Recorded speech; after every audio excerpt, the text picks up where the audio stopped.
Hello friend, welcome back to our YouTube channel ज्ञान आप। तो दोस्तों, आज हम बहुत ही उम्दा टॉपिक, बहुत ही बेहतरीन टॉपिक जिससे हर एग्जाम में क्वेश्चन पूछा जाता है। तो आज का टॉपिक हमारा रहेगा सौरमंडल पे। ठीक है, तो हमारा टॉपिक है सौरमंडल। तो आइए दोस्तों शुरू करते हैं। जितने भी बेहतरीन क्वेश्चन बन सकते हैं या बनते हैं एग्जाम के लिए, सभी को हम कवर करने वाले हैं। तो दोस्तों आइए शुरू करते हैं। तो सबसे पहले देखिए, सौरमंडल का जो प्रधान या मुखिया जिसको कहा जाता है वो कहा जाता है सूर्य को। ठीक है, तो सौर मंडल का प्रधान जो है वो कौन है? सूर्य। ठीक है, यह है सौर मंडल का प्रधान।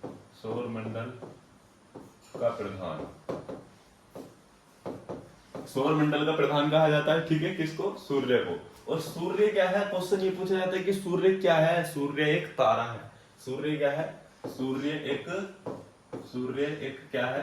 तारा है भाई। सूर्य क्या है? एक तारा है। सूर्य एक तारा है। अब तारा क्या होता है?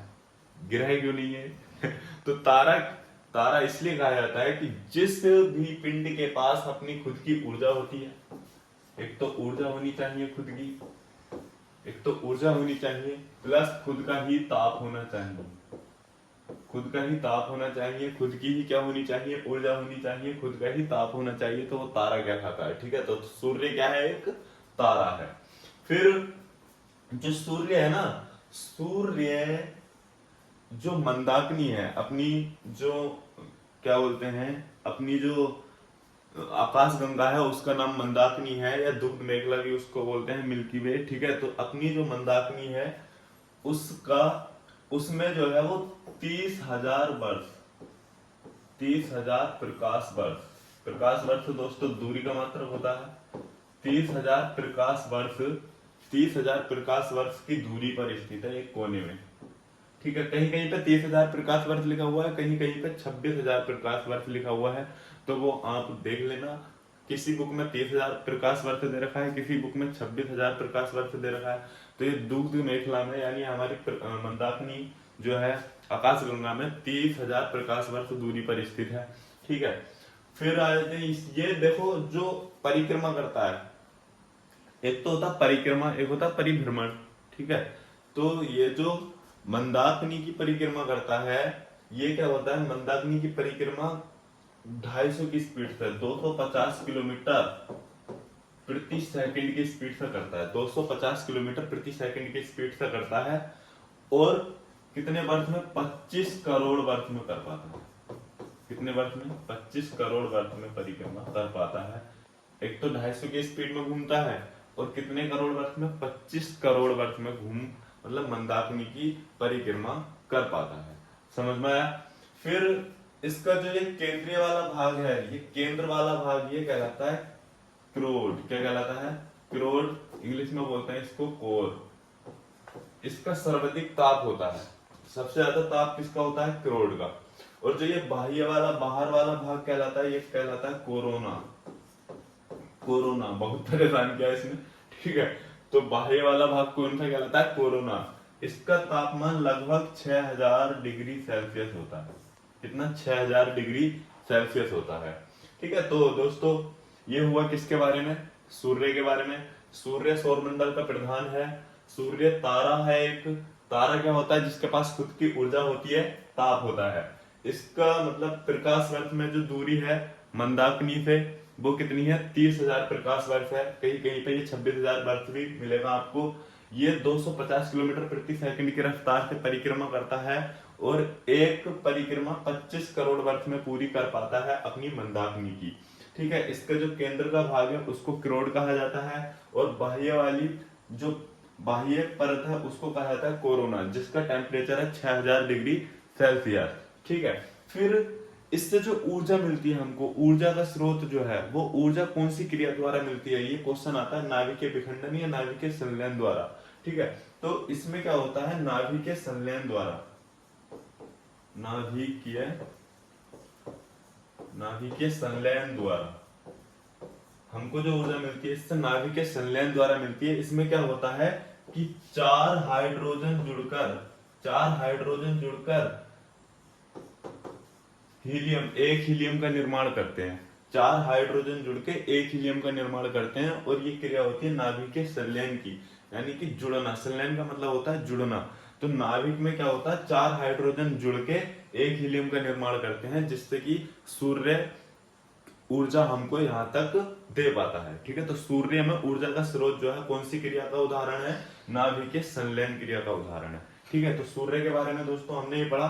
अब हम पढ़ते हैं, आगे बढ़ते हैं।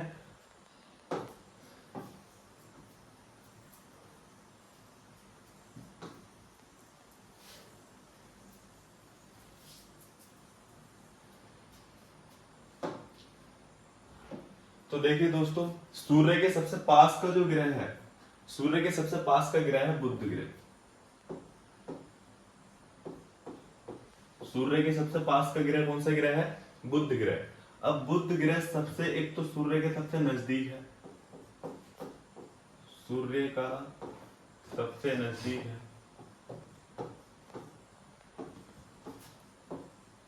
बुध ग्रह सूर्य के एक तो सबसे नजदीक ग्रह है। फिर ये क्या है, सबसे छोटा ग्रह।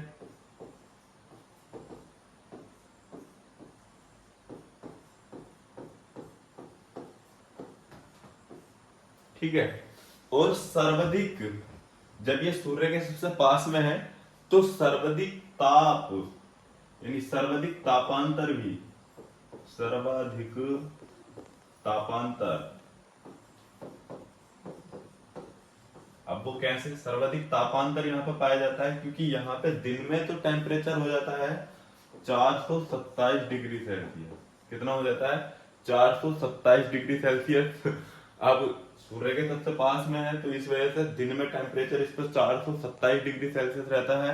और जब रात हो जाती है, यहाँ पे जब रात हो जाती है तो ये सबसे ज्यादा ठंडा भी हो जाता है, और रात में इसका टेम्परेचर हो जाता है -173 डिग्री सेल्सियस।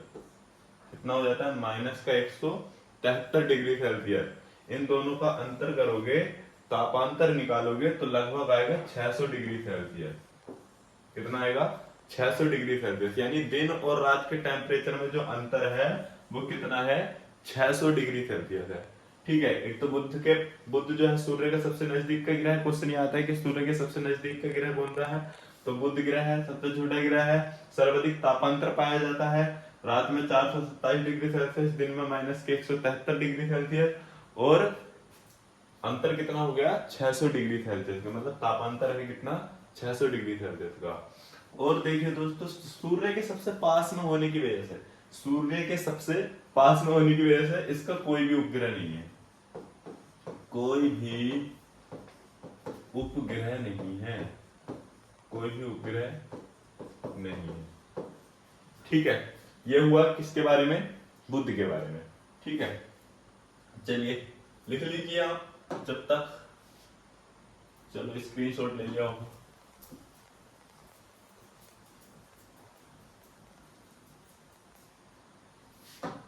अब बात करते हैं किसके बारे में, वीनस के बारे में, शुक्र के बारे में। तो ये शुक्र दो ही नंबरी गिरह लग रहा होगा तुम्हें, अरे 2 ही नंबरी तो है, 2 नंबर पे है ना, तो 2 ही नंबरी काम भी करता है। 2 ही नंबरी काम कैसे करता कि ये सब तो घूमते हैं, मतलब किधर से किधर की तरफ, सब किधर से किधर की तरफ चक्कर लगाते हैं, ऐसे चक्कर लगाते हैं इधर से इधर की तरफ, कौन सी वाली, कौन सी दिशा से कौन सी दिशा की तरफ। लेकिन ये जो शुक्रवार है ये 2 ही नंबरी काम करता है, ये सबका उल्टा चलता है, ये इधर की तरफ चक्कर लगाता है, मतलब बाकी जो ग्रह हैं उनकी विपरीत दिशा में। ठीक है, तो विपरीत दिशा में चक्कर लगाता है ये कौन, शुक्र ग्रह। शुक्र ग्रह इसको कहा जाता है पृथ्वी के समान आकार में दिखता है ये, तो पृथ्वी की बहन, पृथ्वी की बहन, नानी ताई मोसी चाची सब पृथ्वी की शुक्र ग्रह को कहते हैं। ठीक है, और शुक्र ग्रह सांझ का तारा, सांझ का तारा और भोर का तारा, सांझ का तारा, भोर का तारा, ये सब कहा जाता है। क्यों, क्योंकि इस पर पाई जाती है बेटा कार्बन डाइऑक्साइड। क्या पाई जाती है, कार्बन डाइऑक्साइड। सांझ का तारा, भोर का तारा क्यों कहा जाता है, इस पर पाई जाती है कार्बन डाइऑक्साइड। अब वो ये देखिए कि दिन में तो ये चमकता है किसकी वजह से, दिन में तो ये चमकता है सूर्य की वजह से। ठीक है, अब कार्बन डाइऑक्साइड मैंने आपको पिछली वीडियो में बताया था, नहीं बताया था, चलो आप बता देते हैं। ठीक है, कार्बन डाइऑक्साइड क्या करती है, ये बेटा कार्बन डाइऑक्साइड बनाती है ग्रीन हाउस इफेक्ट। ठीक है, ग्रीन हाउस इफेक्ट का ये मतलब ग्रीन हाउस इफेक्ट क्या होता है, ग्रीन हाउस इफेक्ट ये होता है कि ये जो सूर्य से ऊर्जा आती है उसको भी वहीं पे रहने देती है, और जो इसके भूगर्भ से, शुक्र के भूगर्भ से जो ऊर्जा निकल रही होगी उसको भी वहीं पे रहने देती है। तो इस पे क्या होता है कि सूर्य निकले या ना निकले रात में भी ये चमकता रहता है, क्योंकि इसकी खुद की ऊर्जा और दिन में जो ये ऊर्जा अवशोषण कर लेता है सूर्य की ऊर्जा को, वह भी ऊर्जा। ठीक है, तो रात में भी ये चमकता है और दिन में सूर्य की ऊर्जा से चमकता ही है, तो इसलिए इसको सांझ का तारा भी कहते हैं और भोर का तारा भी कहते हैं। ठीक है, तो कार्बन डाइऑक्साइड क्या दिखता है इस पे, सांझ का तारा कहा जाता है, भोर का तारा कहा जाता है, पृथ्वी की बहन कहा जाता है। ठीक है, और विपरीत दिशा में क्या करता है, ये परिक्रमा करता है। कौन सी दिशा में, विपरीत दिशा में परिक्रमा करता है। फिर आ जाते हैं दोस्तों अर्थ पे। किस पे आ जाते हैं, अर्थ पे। अर्थ का आप सभी को पता है, ये 23.5 डिग्री, कितने डिग्री, 23.5 डिग्री किस पे झुकी हुई है, अपनी अक्ष पे झुकी हुई है, यानी कि ये थोड़ी सी टेढ़ी है। ठीक है, पृथ्वी क्या है, थोड़ी सी टेढ़ी है, इसलिए यहाँ के लोग भी टेढ़े हैं। पृथ्वी थोड़ी सी क्या है, टेढ़ी है। कितनी झुकी हुई है, 23.5 डिग्री झुकी हुई है। ठीक है, लेकिन मैं तो सीधा हूँ, दिख रहा होगा तुम्हें, है ना। तो 23.5 डिग्री झुकी हुई है। इस पे कितने परसेंट पानी, ये देखो, ये कुछ ही भाग दिख रहा होगा जहाँ पे ये स्थल है, इस पे 71% पे क्या है, 71% पे जल है, 71% पे क्या है, जल है, बाकी पे स्थल है। ठीक है, और इसके बारे में बाकी तो ज्योग्राफी में हम पढ़ते ही हैं। ठीक है, अभी बस इतना जान लेते हैं। फिर आ जाते हैं हम किस पे,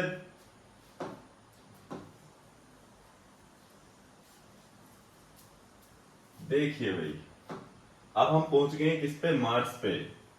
मार्स यानी कि मंगलवार। ई गोला हमारा फेवरेट गोला भाई, देखिए मंगलवार। मंगल क्या है, मंगल ग्रह, ये इसको कहते हैं लाल ग्रह। कौन सा ग्रह भाई, लाल ग्रह।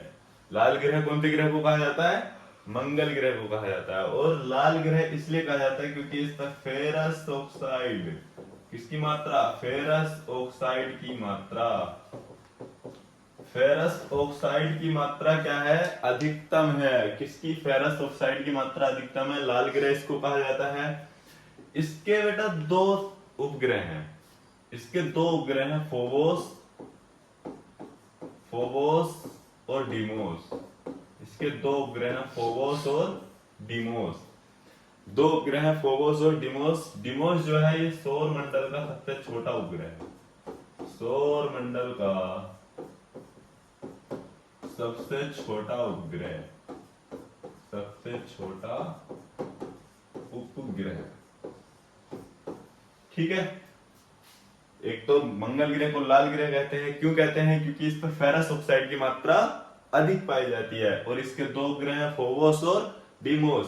और डीमोस जो है सौर मंडल का सबसे छोटा उपग्रह है। तो इससे 3-4 क्वेश्चन आप याद रखेंगे, रखेंगे कि नहीं, बिल्कुल रखेंगे। ठीक है, चलिए बढ़ते हैं आगे। कहां गए भाई, ये क्या हुआ,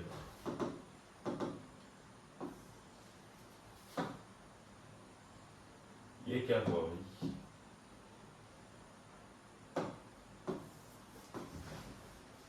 चलो कोई नहीं, हम वैसे बता देते हैं। अब मंगल और जो जुपिटर है, ठीक है, मंगल और जो जुपिटर है